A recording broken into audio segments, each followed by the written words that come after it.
thought I knew everything about death. Then I learned what happens to a body lost at sea. My entire worldview shifted.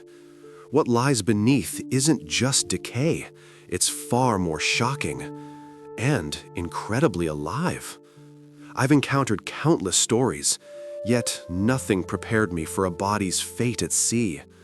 Just imagine the final seconds on the surface, then the plunge. Cold water envelops the body. It seeps into every pore.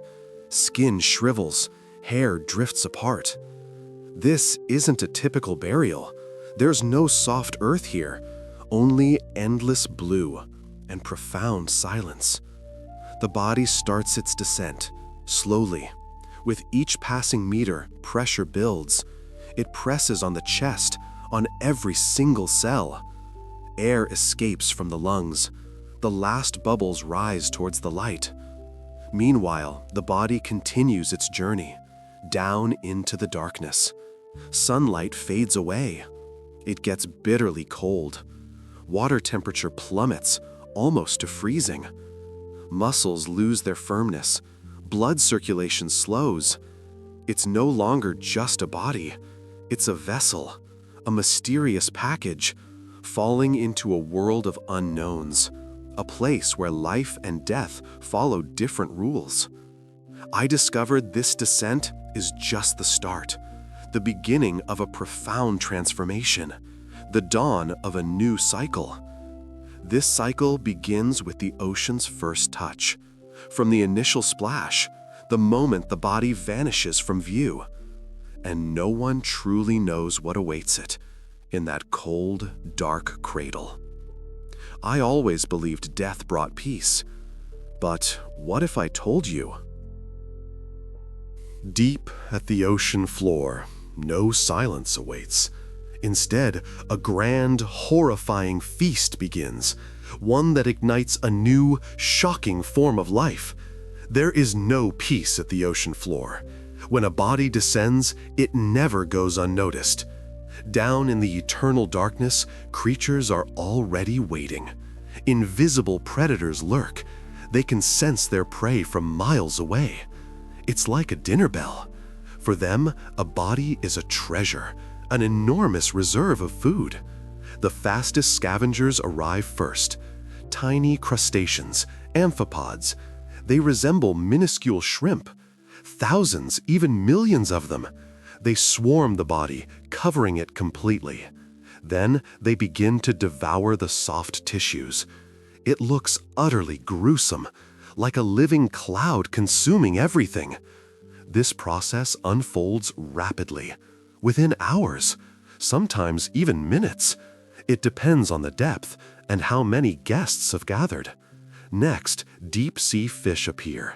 They have massive mouths and razor-sharp teeth. They tear off chunks of flesh. This isn't just a meal. It's a brutal fight for survival. Every creature wants its share. I can picture the scene vividly. Utter chaos, complete darkness, pure hunger. They won't stop until nothing remains, not a single scrap of flesh. But this is merely the beginning. This feast kicks off an entire chain reaction. The creatures consuming the body soon become food themselves, for others, for even more terrifying beings. It's a relentless cycle. Brutal, yes, but entirely necessary. It sustains life in the abyss. A life we know almost nothing about, and the body, once human, becomes a part of this wild, untamed world. I believed I understood decomposition, yet at the ocean's floor, the process follows completely wild rules. In that lightless realm, within mere weeks, a body transforms. It becomes something you'd never witness on land.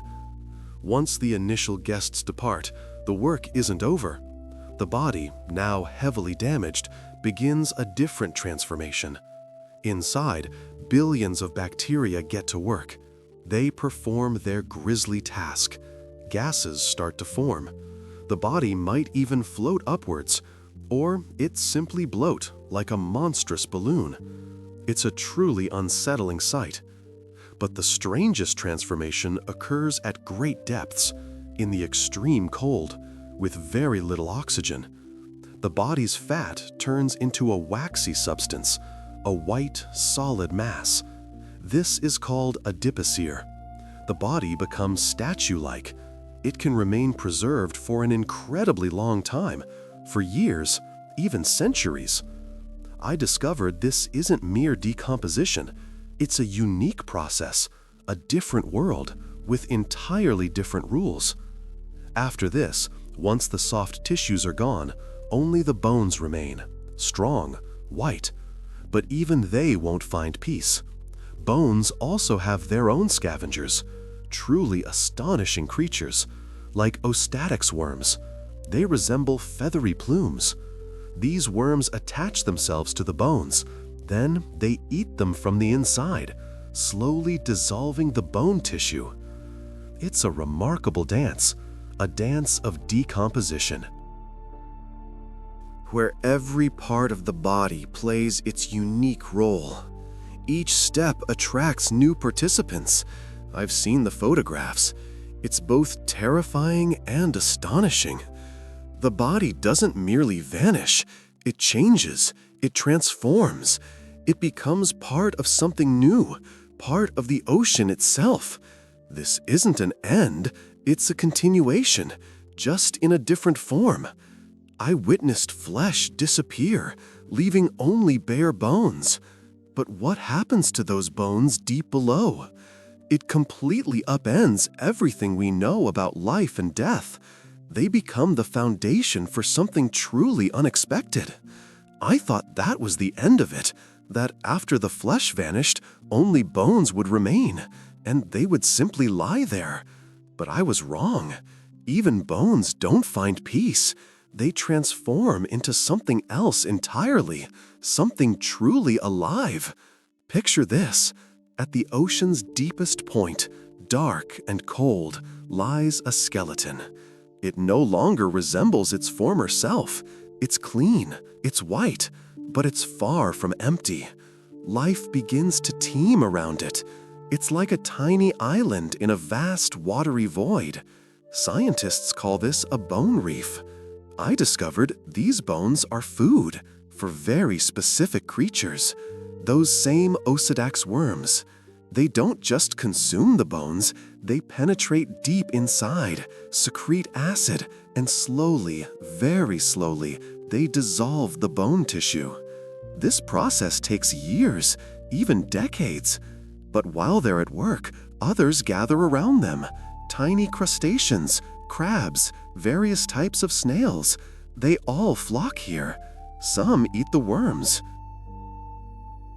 Others feast on what remains of the bones.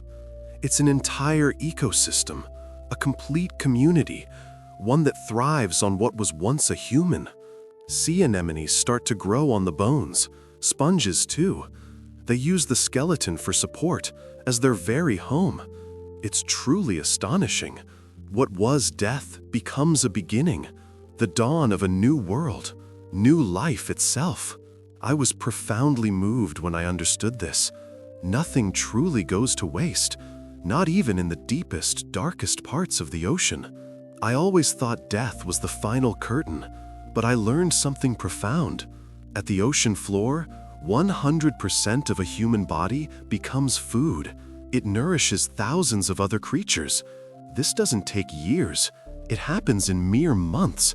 It jumpstarts an eternal cycle of life, a cycle you probably never even suspected. I once thought death was the absolute end. Now I know that's simply not true, especially not in the ocean's depths. What I've shared with you isn't just a story of decay. It's the tale of an eternal cycle, a continuous dance between life and death. Imagine this. A body descends. It becomes nourishment for tiny crustaceans, for fish, then for bacteria. The bones become a home for worms, for anemones. Eventually, the bones themselves disappear. They dissolve. Their particles mix with the water. They become one with the ocean. What happens next? These particles rise upwards. They become nutrients for plankton. Plankton are eaten by small fish. Smaller fish are then consumed by larger ones. And so it continues, endlessly. It's like a vast, invisible wheel, always turning. Nothing ever disappears without a trace. Every single particle returns into new life. I realized a sea burial isn't just a way to depart. It's a way to become part of something far greater, part of the planet itself, part of its vast living essence. This isn't the journey's end. It's simply a transition from one form into another, from one state to the next. This knowledge completely shifted my perspective. Death in the ocean isn't just vanishing. It's a grand homecoming, a return to nature, a powerful return to life itself.